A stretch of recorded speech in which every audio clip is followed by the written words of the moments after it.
Ano ai ke aloha ya kākou. Aloha, ladies and gentlemen. Thank you for joining us today. We are here to address the state, county, and federal government's assessment today of the effects of the wildfires on Maui. Without further ado, I'd like to bring up Governor Josh Green.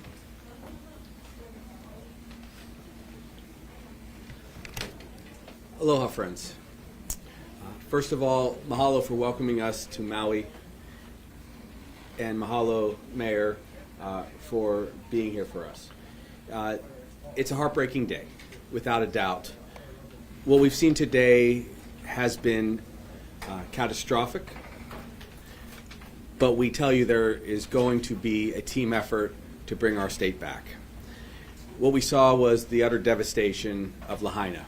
We walked from end to end today as a team, Mayor Bisson for the county, Senator Schatz at the federal level, and myself, plus all of our teams. And what we saw was likely the largest natural disaster in Hawaii state history. You'll recall in 1960, we had 1 year into statehood, a tsunami that hit and took 61 lives on the Big Island. We are seeing loss of life here. As you know, the number has been rising, and we will continue to see loss of life. But we have extraordinary professionals working on this job. We also have seen many hundreds of homes destroyed, and that's going to take a great deal of time to recover from. But that's why we come together. We come together to give comfort to people, and like I said, we will prevail. But we come together now to talk about the specifics of resources. This morning at 12:10 a.m., my team and I submitted the proposal to the federal government for presidential disaster declaration.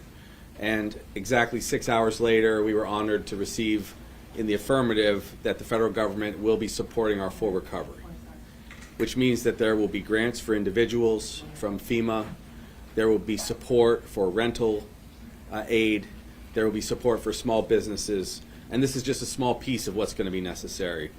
But the financial aspects of the recovery will help blunt the loss of life, because all of us will have a loved one here on Maui that we know of that lost a house, that lost a friend. We talked to many people today, not just at the shelter, which was something to behold, and we appreciate all the volunteers, like we appreciate the incredible work of the firefighters and police. But we talked to an old gentleman who hadn't seen anything like this ever in his life, a wildfire that took a whole city. His neighbors have all lost their homes. His home was intact, but he was in tears. This is a gentleman that doesn't cry easily. We saw young men on bicycles riding through Lahaina. They also had much loss to share. They lost their houses, and they don't know where to turn. So what we're telling you is we will rebuild. Today you're going to hear from not just me as governor, but you're going to see what Senator Schatz will be able to begin working on and proposing for our aid. Also, we have experts from FEMA, of course our local leadership, our state senator, and mayor.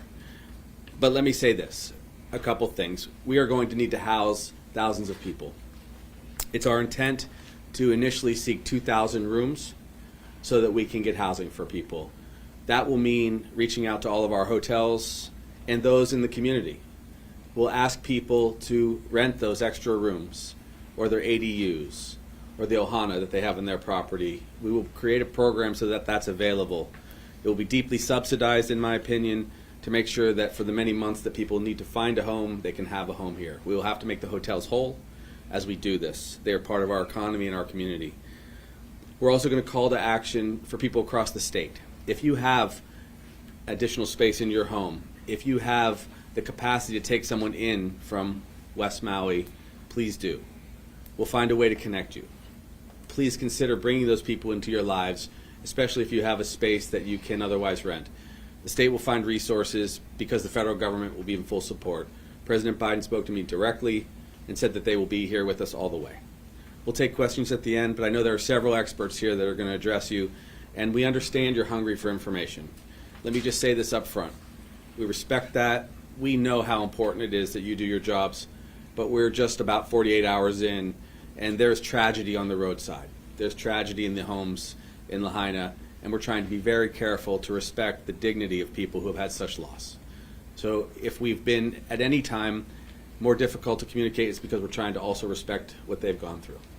We'll get you a lot of information as we go forward. So I'll pause there and give it back to Makana. Mahalo, Mayor. At this time, I'd like to welcome up Maui County Mayor Richard Bissett. Aloha mai kako. In an event like this, I think we all understand, goes through several phases. We have been in the phase now of fighting fires and saving lives. I appreciate the patience the media has had with us, allowing us to go through that phase. Soon we'll be in the recovery, rebuilding phase, as the governor has spoken to. We know that's going to be a long process. I really want to speak to our citizens, our residents, our visitors, our businesses who have suffered tremendous loss and probably inconsolable grief. I think for us, the message is we're going to try our very best to identify those that have perished so that the families can have that closure and can have that understanding. We're also going to try and connect our families with those who are in our shelters. As you understand, this was an emergency. People left without taking anything with them. In most cases, they had no choice. So now we're at that phase where we want to make sure those that are in our community, whether they're at a hotel or at a shelter or staying with a family or friend, that we can try and match them back with their families. A lot of work being done by all the good people here to make that happen.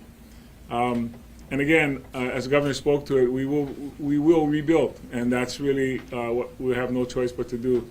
Until you see the devastation that we all witnessed, maybe through photographs before this morning, but in person today, it's difficult to describe.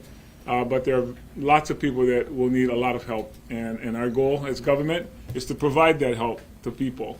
I did want to also speak to the folks whose homes were not damaged. And I know the question on your mind is, when can I get back to my home?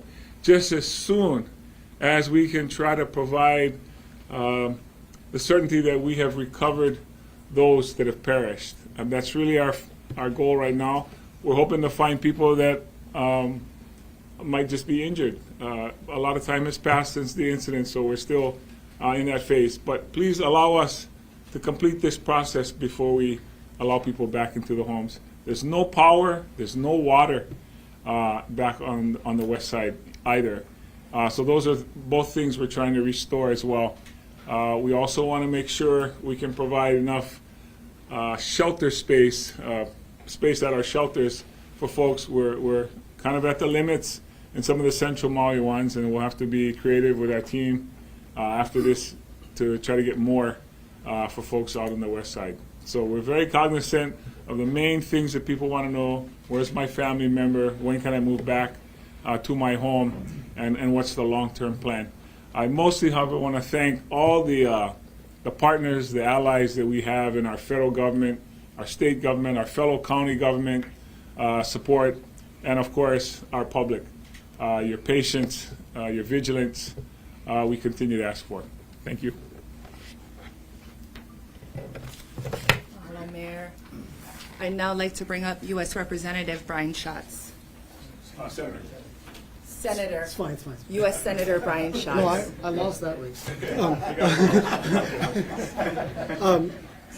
Aloha, everybody. I just have a couple of things to say. First of all, we are unified from the federal to the state to the county government, and especially including the community. We were fortunate enough to be in the Emergency Operating Center, and I've been in a lot of EOCs, and I have never seen such an extraordinary group of individuals who are professionally and personally dedicated to disaster response and, of course, recovery.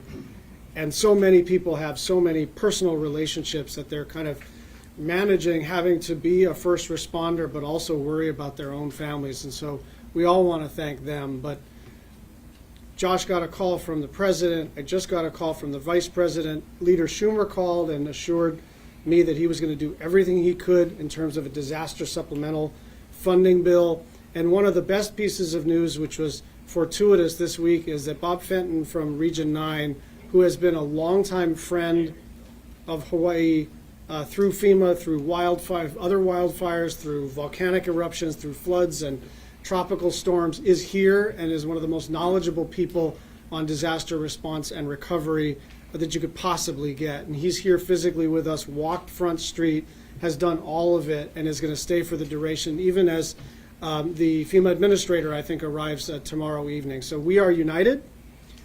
We are not underestimating the task in front of us in the next couple of days and couple of weeks, but also a couple of years. This is going to be a long period of recovery, but we will rebuild.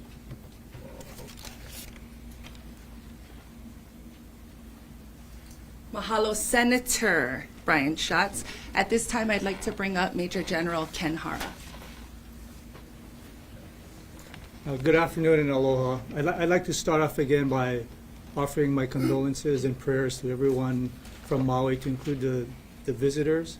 It was just extremely saddening to see all the destruction there, but I was fortunate to be able to see it firsthand and now realize the amount of support that we're going to require from the federal, state, county, and the private. And I was talking to Governor Green and said this has got to be an all-of-nation approach. Because of what I saw, we'll be activating what we call the Joint Task Force 5.0. So that's a dual status commander. I'll be appointing Brigadier General Stephen Logan, who's currently my Deputy Adjutant General. He will be the dual status commander, so he'll have the authority to command both active duty and National Guard forces. I've been in close contact with Admiral Aquilino, who's the commander of U.S. Indo-Pacific Command, and General Charles Flynn, who's the commander of the U.S. Army Pacific, and they have said they will provide the state whatever military resources we need for response and recovery. I did ask, and we did formally request several capabilities and resources from FEMA and from the federal government. I'll allow Administrator Fenton to go into the details of what he's approved, but it's going to take a long time, as the mayor and both the governor alluded to. There's so much destruction. It's going to take time to rebuild, and we're going to need that all-of-nation approach that I talked about. Thank you. Mahalo. At this time, we'd like to bring up Robert Fenton, Region 9, FEMA Administrator. Appreciate it. First, our condolences and prayers with those who have lost friends and loved ones during this event. We want to be with you, not only now, but through the recovery in the years to come.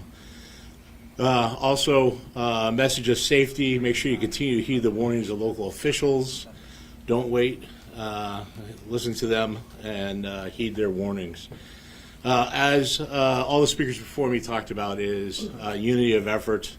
I like to say one team, one fight. But this is really going to take a whole community effort. It's just not government at the federal, state, local level. It's business, private sector, nonprofits, the citizens of Maui, all come together to work together to help recover. The devastation that I saw today is significant. I've been on many fires in my career. I've been in FEMA for 26 years, been to the biggest fires in the country, and the downtown area is significantly damaged and a lot of lost structures down there.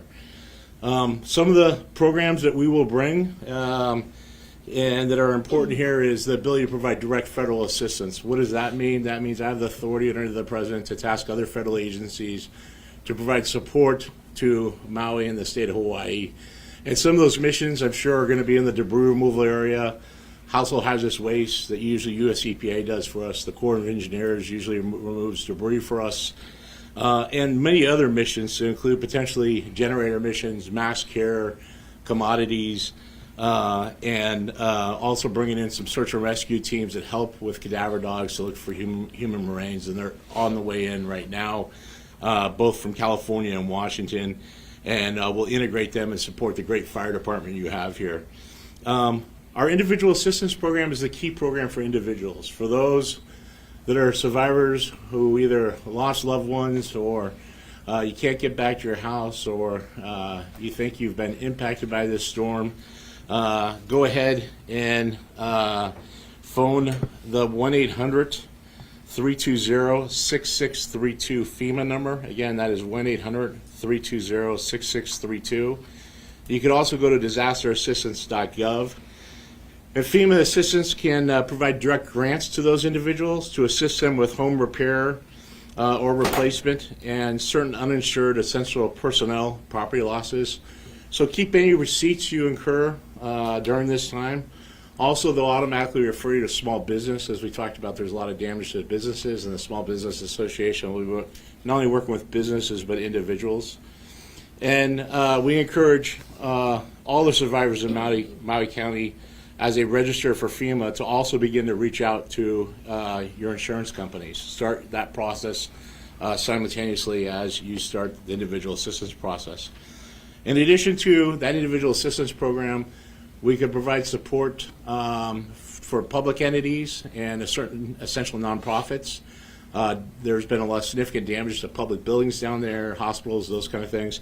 And we can help with the rebuilding of those. Not only do we want to rebuild them, but we want to rebuild them better, more resilient. We want to make sure they're hardened against future threats, whether it be fires, hurricanes, tsunamis, or other events. And then our last program is our mitigation program. 15% of all the funding we spend here will be put aside to help with some of those future projects.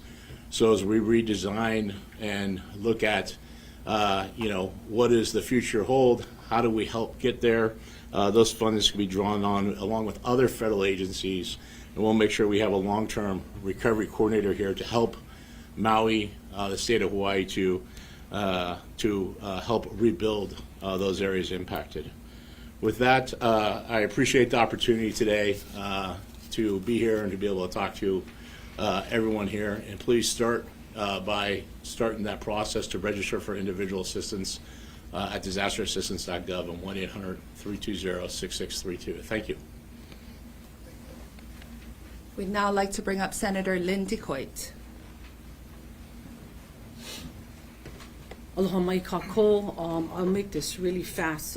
As you know, we have tried to bring in every resource that we have, that we can. While trying to do this, notice that our heartfelt condolences, our prayers, our love to your hana, your family goes out. As our phones have been filled very heavily, not just here in Maui, as we all went into the center this morning, I can tell you that you guys have a team on the ground that is working hard, fast, and swift. FEMA here, Governor has done everything in his part, as well as our congressional delegation, the military. I can tell you that working through Honolulu at the convention center, as we start to move people out and receiving people on the other end through HTA, Director Tokioka has been a huge support, and his team. This is not just about tourism here, it's about the residents also as we help to assist them. We've heard the outreach. I ask that for those of you who can help each other, please help each other in time of need. We know that there's a lot of emotional trauma going on. I want to just thank everybody that has supported. We have much funds, supplies coming in, the groups, the businesses that have been affected. These are the businesses that are standing there strong. Across the world, we are getting calls just to help with housing, funds, and it is just unbelievable. But our priority here is Maui at this time. It's the people of Maui. It's to support the mayor. I do want to iterate, social media has killed us a lot. A lot of the information going out has been misinformation, which is why the team from governor down to military has pushed clarification to the mayor's office. Please, those numbers and stuff that might come out, it comes to the mayor's office. We're here to support the county, the mayor, his team on the ground, and mahalo for being here, mahalo for helping us get the word out, and God bless our families. Take care. Mahalo, Senator DeCoit. I'd like to now bring up Fire Chief Brad Ventura.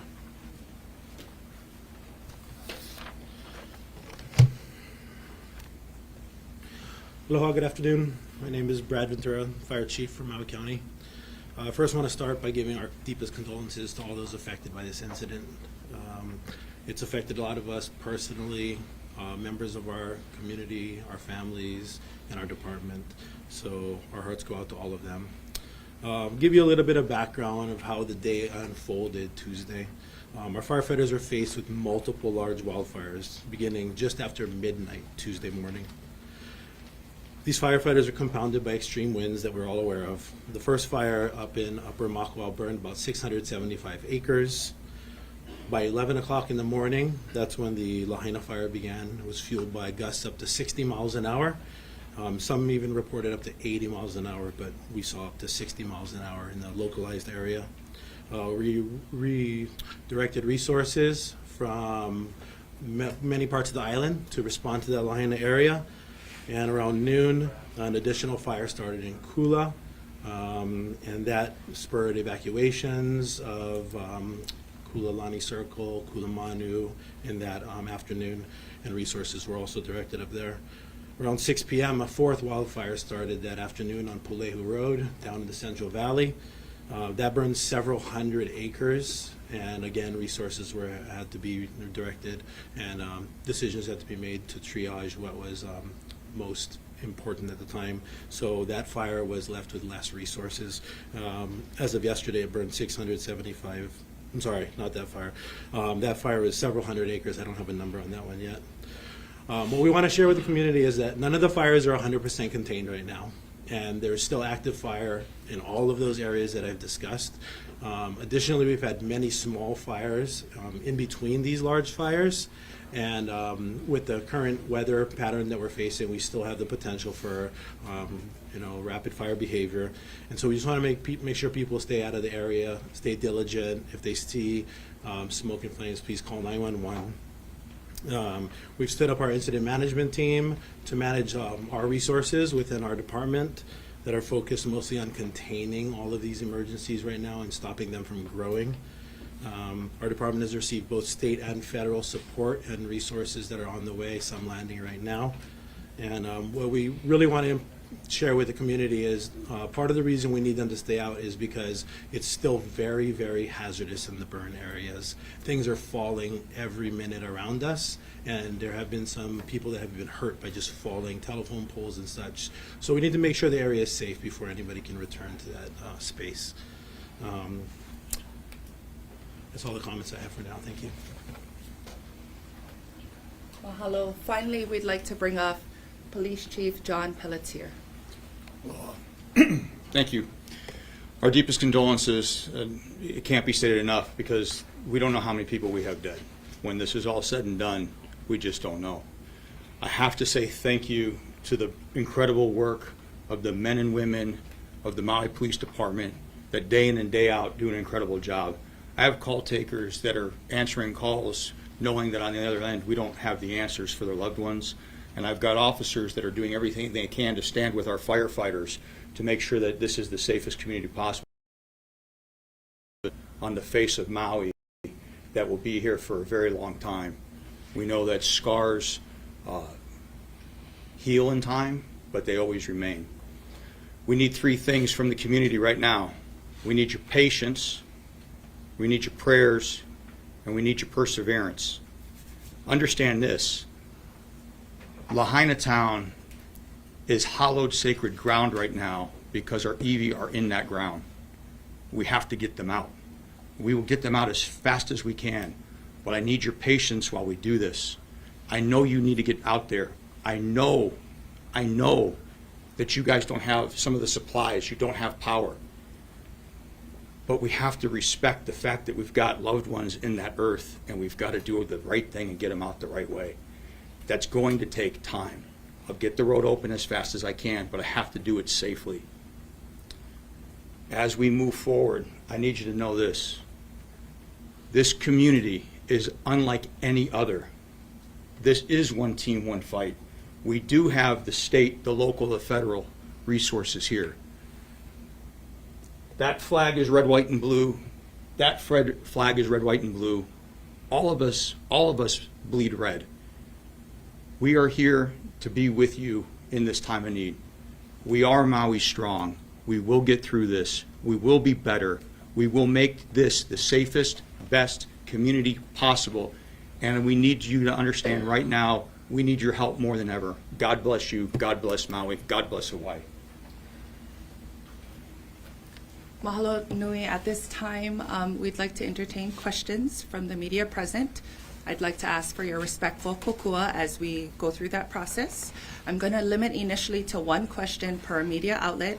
Please raise your hand. Please wait for me to call upon you, at which time I'd like to ask you to please state your name and your news organization. Then you may ask the question, and then we will have the team respond accordingly. I will start here. Hi, I'm Stuart Yerton with Civil Beat. I have a question.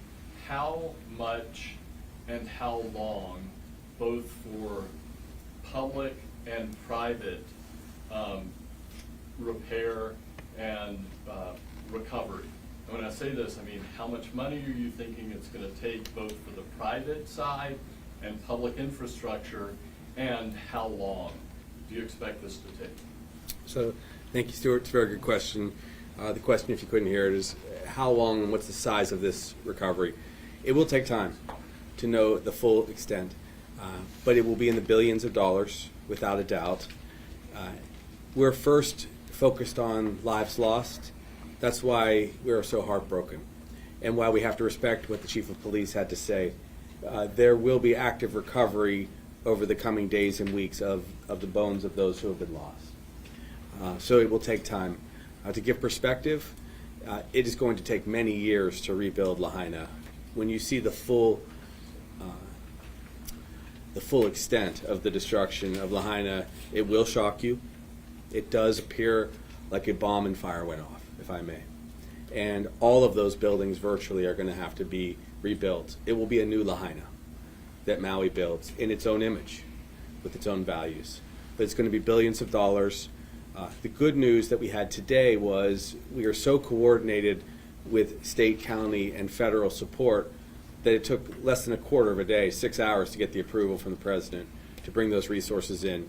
I think what I'll do is I will ask Bob to kind of give you an idea of how, in general, I can't speak yet to how fast the dollars will come to our residents, but in general, what happens when FEMA gets that kind of designation. We have a disaster relief fund that we draw funding on that's appropriated annually, and there's also supplementals to it. And so in these disasters, the grants to individuals could happen pretty quickly. The homes are destroyed. We do already have mapping from the air. We've already processed it against there. So start the call in, and we could actually get inspectors to use some of that visual imagery to validate the damages to someone's house. What we'll do is set up recovery centers with Maui in locations over time, so that as individuals have questions and want to do case management, they can come in there. But that funding through there not only could provide rental assistance, but repair costs for your house and other assistance if you're if it's your primary property, and after rental assistance, after insurance, it's a direct grant. Basically, we send it into your account. There's no cost share. It can be done fairly quickly, and you'll see numbers come up. They'll start happening pretty quickly. Probably over the next week, you'll see dollars going out on the street pretty quickly. We'll bring in individuals that will go out, and for those that maybe can't register or have difficulty registering over the internet, we will go ahead and try to come to you. We have people who go out to the field with palm pads. They'll look for you. We'll go to the shelters. We'll go to their locations and try to help them. As far as public assistance, it's primarily a reimbursement, and so as the county and the state spend funds, we reimburse those costs. That also could happen pretty quickly. The direct federal assistance I talked about is us doing the work. So when we talk about the debris mission, which may be a very large mission there, and I've done them in California before for big fires like this, where I've seen structures on this this magnitude destroyed. It's taken us months to a year to finish the debris mission, just to give you an idea, depending on the number of structures, the amount of concrete that's been removed, the number of structures need to come down. And those missions have cost in the past anywhere from hundreds of millions of dollars to $1 billion, depending on how much landfill space you have, where do we recycle stuff at, do we have to take it off island? There's all these questions that we got to start working through right now. That's directly the federal government doing it, and we're going to do it in support, in coordination of the county and the state.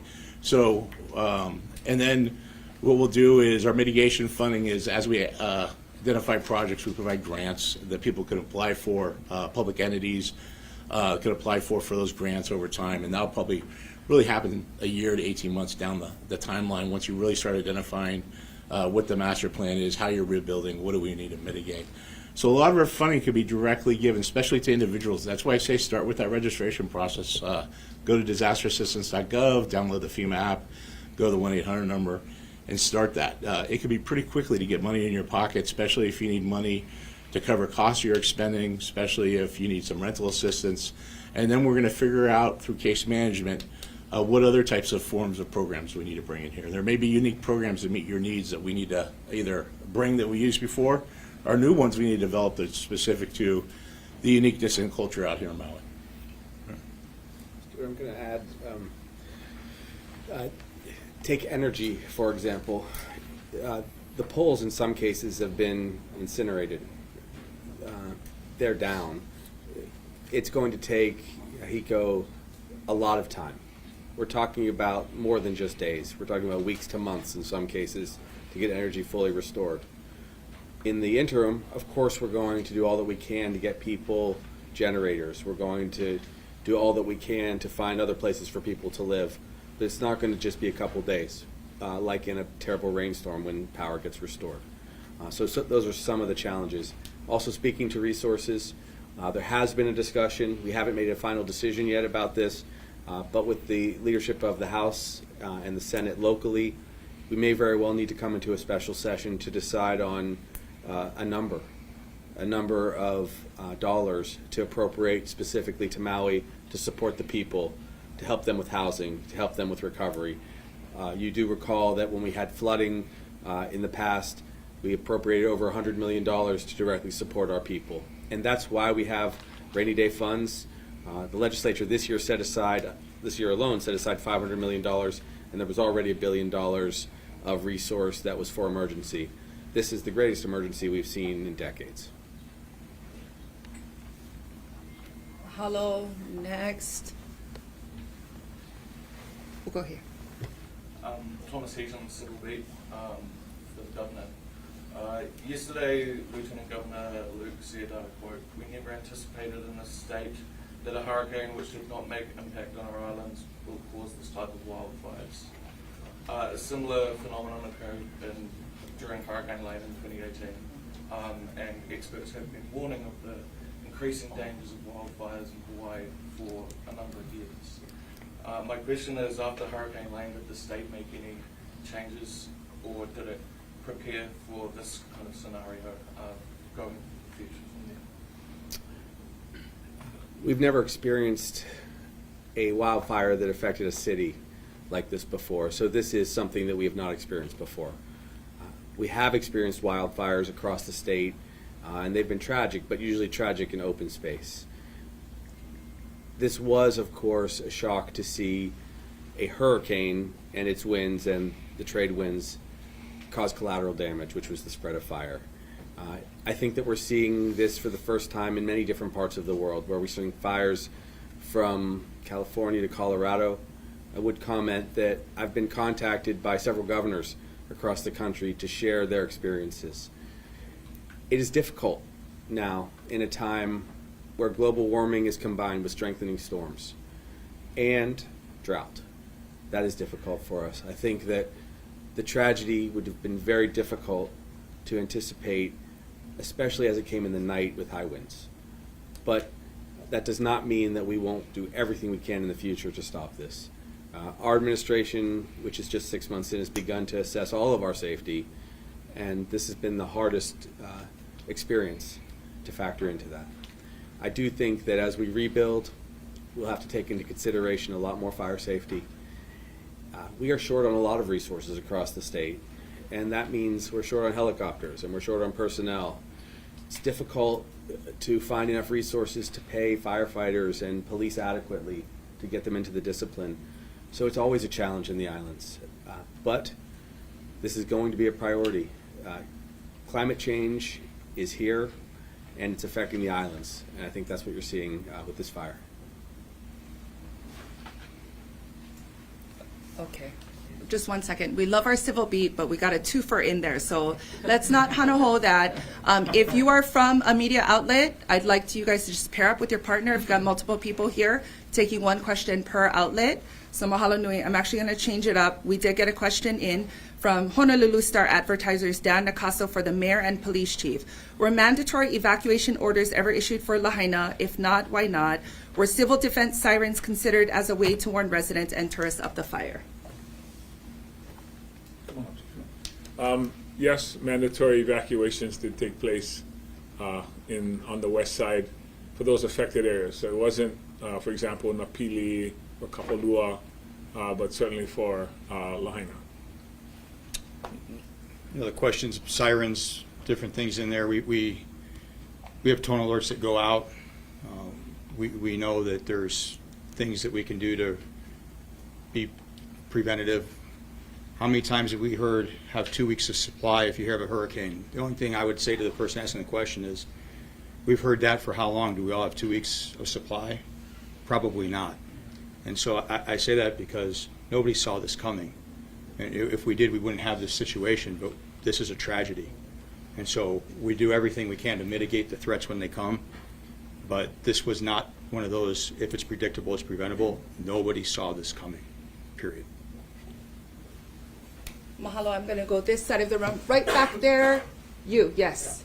Hi there, Governor, fellow dignitaries, Justin Michaels from the Weather Channel. And you may have covered this. If you have, I apologize. Is there a handle yet on how many people are still missing at this hour? He's going to defer that to me, I guess. Sure, whomever. Yeah. So honestly, we don't know. And here's the challenge. There's no power. There's no internet.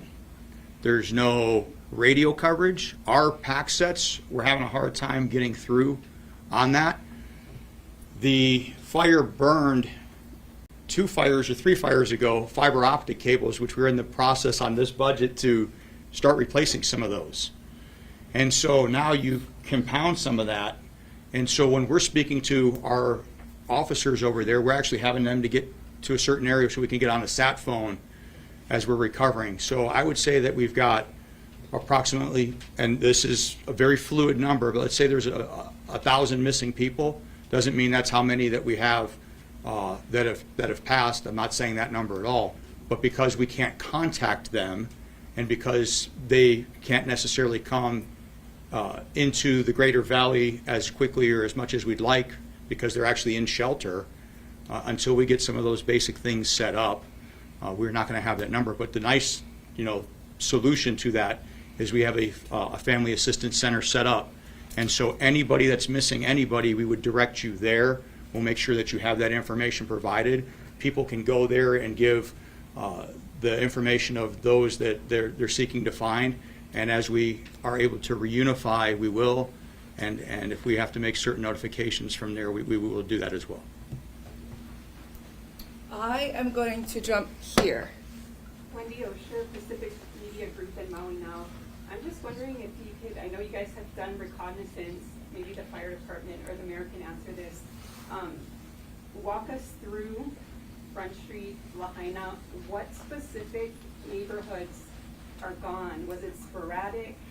Was it every other house? Was it the entire area? Can you give us a better idea of what we're looking at? It's all gone. From Puamana to the chart house. How about going up Malta, like Lahaina Luna Road? How far? The cutoff was the area, well, what we could see today was the highway. So the winds looked like they came from Mauka down to Makai. Some of the parts were open, but let's say Keawe Street. In that area, there was one structure that is irreparable, the harm there, but others were intact. But the older neighborhood from the Lahaina Road, from the road down to Front Street, everything there is destroyed. What about the Lahaina Luna area? I gotta let Makana ask you who she picks up. So Are you together as a follow-up? No, just to follow it, because I'm not clear Okay, what can he's you saying. please identify yourself? Yeah, it's Paul Aker with Maui Alert. Already? So those houses in that subdivision by the bypass, how much of that is gone as well? So you're referring to the Lahaina Luna Road neighborhood. Correct. So the fire did start above that, and some of the first homes that caught on fire were in that neighborhood. And from those upper houses, it did go into the Kahoma area, and it also extended to Wahikuli, which is above the highway, closer to the fire station. That kind of answers your question. Any other, before we let you go, any other specific questions related to this? Any piggyback questions? Go ahead. Daryl Huff from Hawaii News Now. In this regard, the wildly different death estimates that have been given of 6, 36, I don't even know where we are today. Can we please get a confirmed death number that you do know? And number two, where are the maps, and can people see these maps that they've used to identify the structures? Because we've also had widely disparate estimates of how many structures have been damaged. So, you know, the public is concerned because one day they hear 271 structures. The next day there's public statements that thousands of structures. So what data do you have that's firm, and what is the process you're going to go through other than trying to find all the missing people and decide if they're dead? Okay, there's a lot there that you just kind of I threw know, on a, but I think you understand where hey, I'm let me getting. back this up. So real quick, 53 right now is confirmed. If the mayor or myself do not give you that number, it's not accurate.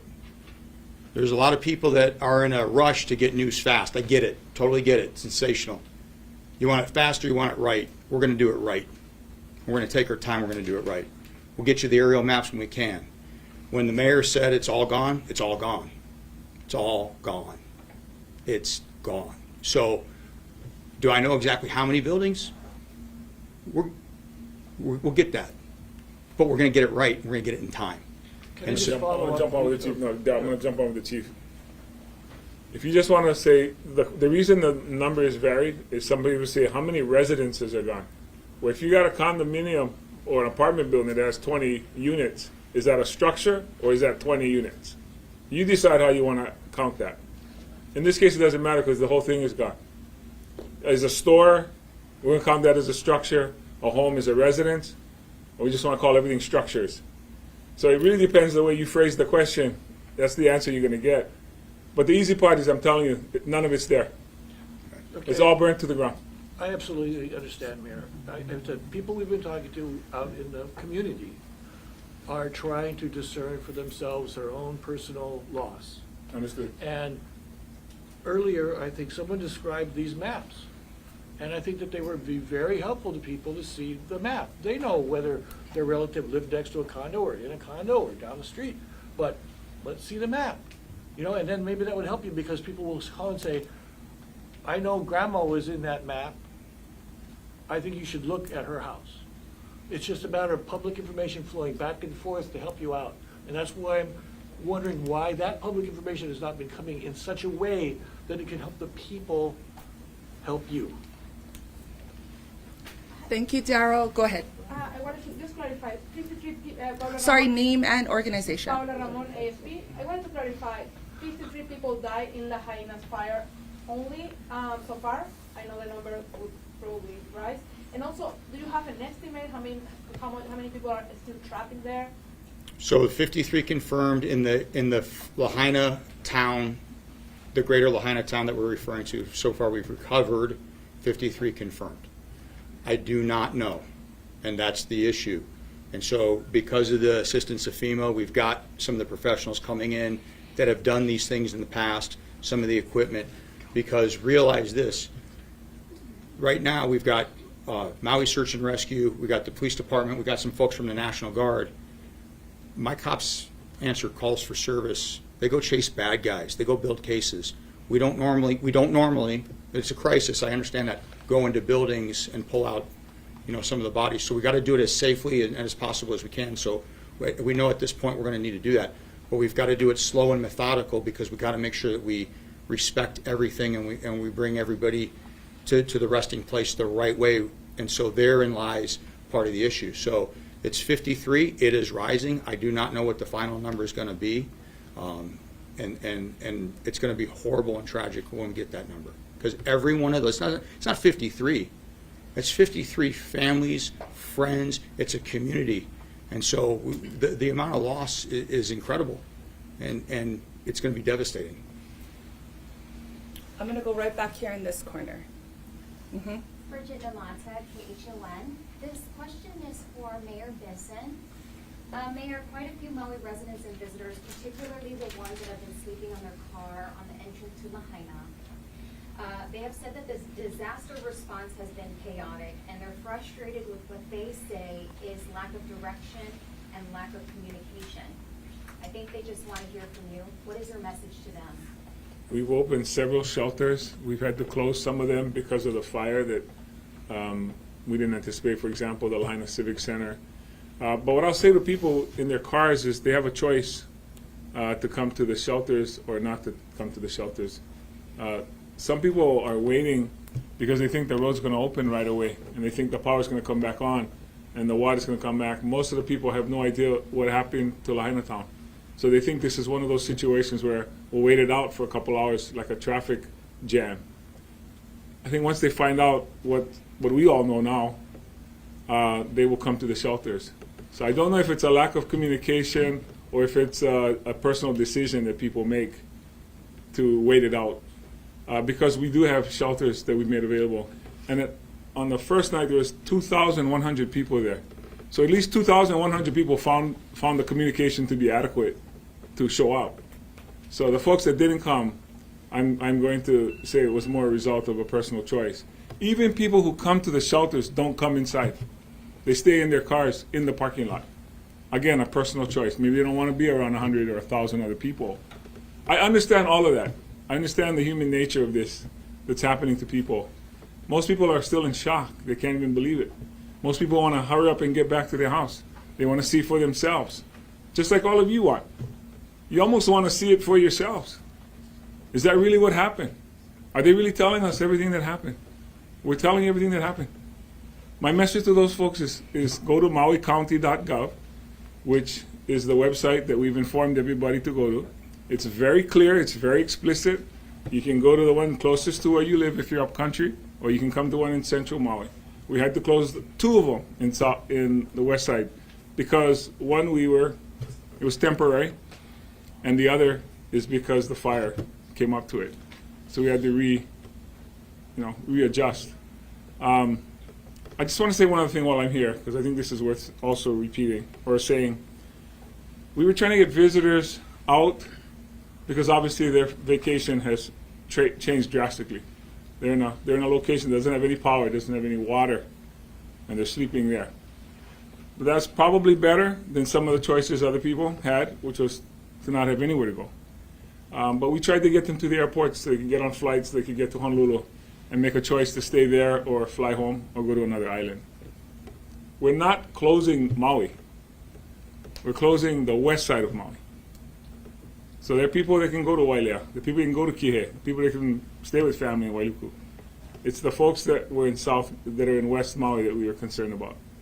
Plus, we were hoping we could use those hotel rooms for our residents who could be replaced, who could replace the space that our visitors were taking. So, I mean, that's the best I can guess, because I don't know why people stayed there, but I don't think it was for a lack of information. And hopefully today, we will be able to release a large volume of pictures and video from this site. And so I want to share very openly, it will shock you how much damage the way things burned to just their base, cars, trucks, buildings. There's no way anyone could stay in that space or be in that space. The lines, all of the infrastructure, it's gone. So we'll share extensive photos, and that will help, I think, people understand fully the full scope of the disaster that the mayor and the police chief and the fire chief have had to deal with. Plus, of course, the evacuation of thousands of visitors to find space, either, like was mentioned earlier, on planes or even to the convention center as was set up. But it's a profound change of landscape. Mahalo, I'm going to take you right here. Thank you. I'm Jill Cowan. I'm with the New York Times. I wanted to ask a little bit more about the evacuation orders. You mentioned, Mayor, mandatory evacuation orders. We've been hearing from residents that some on the west side were told late in, I guess, Tuesday afternoon to shelter in place. We've also heard that there was no emergency warning from early in the morning on that Tuesday to the afternoon. So I'm hoping somebody can kind of walk through in as much detail as possible when alerts went out, who they went to, what the thinking was to either tell people to shelter in place or to leave if they could, and yeah, just sort of what the thinking was, and if you do things a little differently now, or you know, just sort of what the timeline was. Because that's been a source, I think, of a little bit of confusion just in our reporting. We've been hearing different things from different folks. I'm going to guess that the person you spoke to was a visitor. We spoke to a lot of people, No, I'm not including talking. residents. No, let me explain. Yeah. You spoke to a visitor if they were asked to shelter in place, because all of the hotels were asked to shelter in place. Now, did people want to stay there? No, they wanted to get out. They wanted to get out of Lahaina. And we asked them not to because we were trying to get emergency vehicles into Lahaina and not have this bottleneck.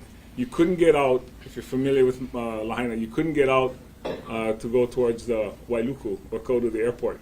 That road was closed. There were 29 poles that fell on our roads. 29 of the power poles were down, and they were still energized. So you couldn't go out. So the only other way to go out, if you're familiar with Maui, is Kahakuloa, which is a one-lane highway in most places, which is why that was a bottleneck. So yes, people were asked to stay in their hotels and not leave. The residents were evacuated. Those are the folks that we took out of there. Now, I don't know if Were they the taken alarm, I don't know if the alarms went off or if they were burnt. I can't tell you that because I wasn't in Lahaina. But I'm going to just confirm that if you were at one of the hotels in Kaanapali, because the fires were not there, people were asked to stay there, but people still tried to get out. They didn't want to stay there. They weren't listening to what we were asking them to do. But I don't know about the alarms, how they went. I'll just add. Cell alerts, you know, whatever the different modes were. So our department is not responsible for that. So I'll just speak to what we're responsible for and what we're at. The fire that day moved so quickly that from where it started in the brush to where it moved into the neighborhood, communications back to those who make those notifications are physically and nearly impossible. I'm sorry, which department? Emergency is it? Management Okay. Agency is responsible for that. So because notifications are done localized cell phone towers and such, there could have been some of those that were out, like the cell phone service is out right now. But all I can tell you is what we experienced was such a fast-moving fire through the neighborhood that the initial neighborhood that caught fire, they were basically self-evacuating with fairly little notice. And then that's when we anticipate seeing most of our people. And then as we get further down to Front Street, it was later in the day. Hopefully by then people were more evacuated and multiple notifications went out. I'm just going to remind everybody it's a very devastating time for Maui. Please be gentle with your lines of questions. We welcome them, but just be a little bit gentle. Everybody up here, I don't believe has slept in the last 48 hours. So we just appreciate your kindness. One last question, and then if you did not get your questions answered, you are free to reach out directly to me. We will follow up. Post this interview this conference with a news release with digital assets that you folks can use.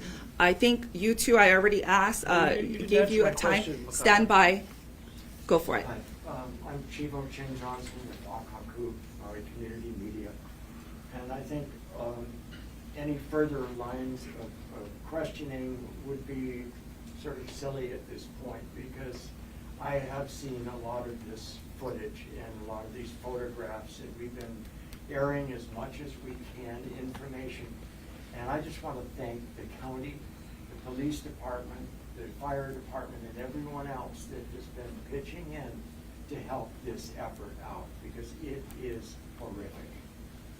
And my heart goes out to all of the people that have suffered way greater than anyone else. Thank you. Chief, mahalo for that. I just want to say we're going to do regular media updates every day at 9 a.m., at noon, and at 3 p.m. We're going to try to use this room unless it's unavailable, in which case we will have to find another location.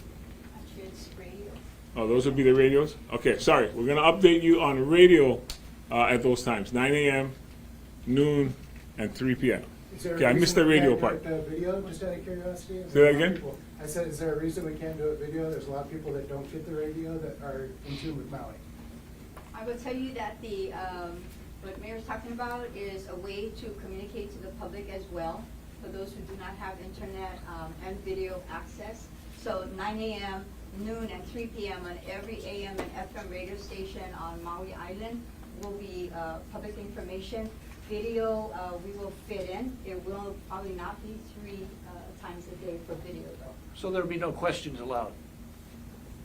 The public is asking us to provide as much updates and information as possible. We are working to support their needs. Let me add to that to also satisfy. So, first of all, mahalo for your attention on this crisis. Like I said earlier, it's the largest natural disaster that our state has seen. That's becoming evident quite quickly. We will be holding routine press conferences at the state level, and at the right times, we'll introduce the right people, which is usually going to be several people at the press conferences. We're going to try to unburden, to the greatest extent possible, the mayor, chief of police, and the fire chief as they do their job in this acute phase. But of course, they always answer questions too. We will be compiling a lot of information and sharing it. There will be chances for all of you to ask questions. We'll be doing it with FEMA support, with, in many cases, General Hara's leadership.